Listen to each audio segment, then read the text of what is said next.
আগবজতা breaking news বিধানসভা নিৰ্বাচনৰ পূৰ্বে মহা বিপদত পৰিছে বিধায়ক অখিল গগৈ যিকোনো মুহূৰ্ততে গ্ৰেপ্তাৰ হ'ব পাৰে অখিল গগৈ অখিলৰ বিৰুদ্ধে আকৌ ৰুজু কৰা হৈছে ৰাষ্ট্ৰদ্ৰোহৰ গোচৰ নদী বান্ধৰ আন্দোলনক লৈ ৰাষ্ট্ৰদ্ৰোহৰ গোচৰ অখিল গগৈৰ বিৰুদ্ধে লখিমপুৰত ৰাষ্ট্ৰদ্ৰোহৰ গোচৰ অখিল গগৈৰ বিৰুদ্ধে GR 814/2013 নম্বৰত গোচৰ ৰুজু শিৱসাগৰ সমষ্টিৰ বিধায়ক অখিল গগৈৰ বিৰুদ্ধে আমি পুনৰ জনাবলৈ চেষ্টা কৰিম বিধানসভা নিৰ্বাচনৰ পূৰ্বে মহা বিপদত পৰিছে অখিল গগৈ যিকোনো মুহূৰ্ততে গ্ৰেপ্তাৰ হ'ব পাৰে বিধায়ক অখিল গগৈ অখিলৰ বিৰুদ্ধে আকৌ ৰুজু কৰা হৈছে ৰাষ্ট্ৰদ্ৰোহৰ গোচৰ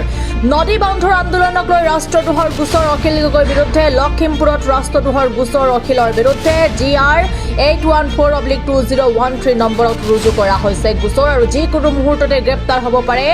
ৰাইজৰ দলৰ সভাপতি তথা শিৱসাগৰ সমষ্টিৰ বিধায়ক অখিল গগৈ বিধানসভা নিৰ্বাচনৰ পূৰ্বে মহা বিপদত পৰিছে এইবাৰ বিধায়ক অখিল গৌৰৱৰ পিছত আকৌ পুনৰবাৰ এবাৰ অখিলৰ বিৰুদ্ধে গোচৰ তৰা হৈছে আৰু অখিল গগৈৰ বিৰুদ্ধে আকৌ ৰুজু কৰা হৈছে ৰাষ্ট্ৰদ্ৰোহৰ গোচৰ নদী বান্ধৰ আন্দোলনক লৈ ৰাষ্ট্ৰদ্ৰোহৰ গোচৰ অখিল গগৈৰ বিৰুদ্ধে আচলতে 2013 চনতে বৃহৎ নদী বান্ধৰ বিৰুদ্ধে যি আন্দোলন চলি আছিলে সেই আন্দোলনৰ এটা গোচৰ আছিলে GR কেছ নম্বৰ 814/2013 সেইটো আছিলে আণ্ডাৰ ছেকশ্যন 101, 115, 117, 120B আৰু 121A IPC তো ইয়াৰ ভিতৰত 121A আছিলে ৰাষ্ট্ৰদ্ৰোহ বৃহৎ নদী বান্ধৰ বিৰুদ্ধে আন্দোলন কৰোঁতে কংগ্ৰেছ চৰকাৰে আমাক ৰাষ্ট্ৰদ্ৰোহী বুলি সেই সময়ত এটা গোচৰ দিছিলে কিন্তু ৰাষ্ট্ৰদ্ৰোহী বুলি গোচৰ দিয়াৰ পাছতো কংগ্ৰেছ চৰকাৰে সেই সময়ত আমাক এই কেছটো চলাবলৈ অনুমতি দিয়া নাছিলে ৰাষ্ট্ৰদ্ৰোহিতাৰ কেছটো চলাবলৈ অনুমতি দিয়া নাছিলে বাকী বিষয়বিলাকত 109, 115, 117 এইকেইটাত কেছ চলাবলৈ অনুমতি দি থৈছিলে আনকি সৰ্বানন্দ সোণোৱাল চৰকাৰৰ দিনতো আমাক ৰাষ্ট্ৰদ্ৰোহী বুলি এই গোচৰটো চলাবলৈ দিয়া নাছিলে মানে যিটো গভৰ্ণমেণ্টৰ এটা অপৰিহাৰ্য চেংচন কৰাব লাগে সেই চেংচনটো দিয়া নাছিলে অনুমতি দিয়া নাছিলে কিন্তু হিমন্ত বিশ্ব শৰ্মাই যিহেতু আমাক বেছিকৈ ভাল পায় যিহেতু আমাক হিমন্ত বিশ্ব শৰ্মাই খুব ভাল পায় হিমন্ত বিশ্ব শৰ্মা মোক খুব ভাল বন্ধু যে সেইকাৰণে মোক এতিয়া ৰাষ্ট্ৰদ্ৰোহী বুলি এটা কেছ চলাবলৈ দিছে এইবাৰ ৰাষ্ট্ৰদ্ৰোহী বুলি এটা কেছ চলাবলৈ দিছে আমাৰ লখিমপুৰ কোৰ্টত নদী বান্ধত একিউজ নম্বৰ মই 1, একিউজ নম্বৰ 2, একিউজ নম্বৰ 3 এই তিনিটা মানুহৰ ওপৰত আমি নদী বান্ধৰ বিৰুদ্ধে আন্দোলন কৰাৰ কাৰণে আমাৰ তিনিটাক হিমন্ত বিশ্ব শৰ্মা চৰকাৰখনে 121A অৰ্থাৎ ৰাষ্ট্ৰদ্ৰোহী হিচাপে গোচৰ চলাবৰ কাৰণে আৰু 120B এই দুটা গোচৰত আমাক ৰাষ্ট্ৰদ্ৰোহী হিচাপে গোচৰ চলাবলৈ অনুমতি প্ৰদান কৰিছে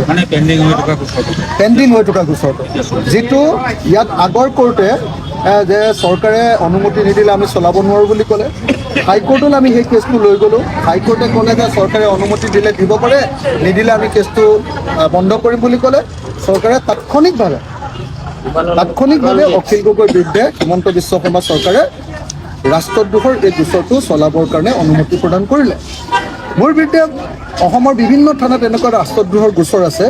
কিন্তু ইয়াৰ আগলৈকে সেই ৰাষ্ট্ৰদ্ৰোহৰ গোচৰবিলাক যিহেতু আপোনালোকে জানে যে সুপ্ৰিম কোৰ্টৰ এটা গোচৰে ৰাষ্ট্ৰদ্ৰোহ বোলা বস্তুটো চলাবলৈ মানা কৰিছিলে গতিকে তাৰ ফলস্বৰূপে অসমতো বন্ধ হৈ গৈছিলে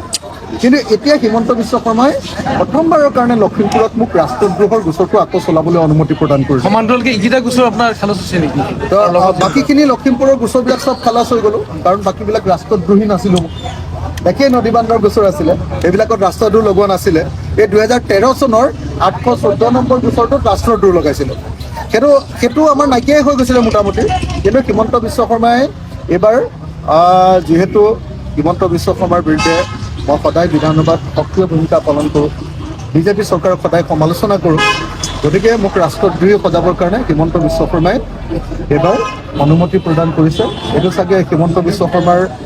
চৰকাৰ অহাৰ পাছত এনেকৈ কোৰ্টক ফৰ্মেল অনুমতি দিয়ে এইটো প্ৰথম ৰাষ্ট্ৰদ্ৰোহী মানে আপোনাক ধাৰে আক্ৰমণ কৰিব নোৱাৰি গাদীৰে মাৰিছে নেকি মানে হিমন্ত বিশ্ব শৰ্মাই মোক ধাৰ গাদী যিমান আছে চবতে পাৰিলে আক্ৰমণ কৰিব খোজে বিধানসভাত কেতিয়াবা মোক কেনেকুৱা ধৰণে অপমান কৰে দেখিছে মোক কথা ক'বলৈ নিদিয়ে বাহিৰতো মোক সেই বদনাম উলিয়াই আপোনালোকে দেখিছে কি বদনাম উলিয়াই আৰু এতিয়া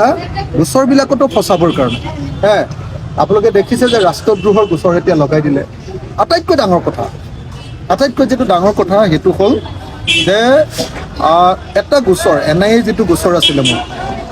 কা আন্দোলনৰ সময়ত, সেই গোচৰটো NIA একেবাৰে গোচৰ নহয় বুলি সেইটো মানে চাৰ্চ ফ্ৰেমতে নাইকিয়া কৰি দিলে, কেছটোৱে নাইকিয়া কৰি দিলে। কিন্তু কেছটো নাইকিয়া কৰি দিয়াৰ পাছত হিমন্ত বিশ্ব শৰ্মাই আকৌ গুৱাহাটী হাইকোৰ্টক দি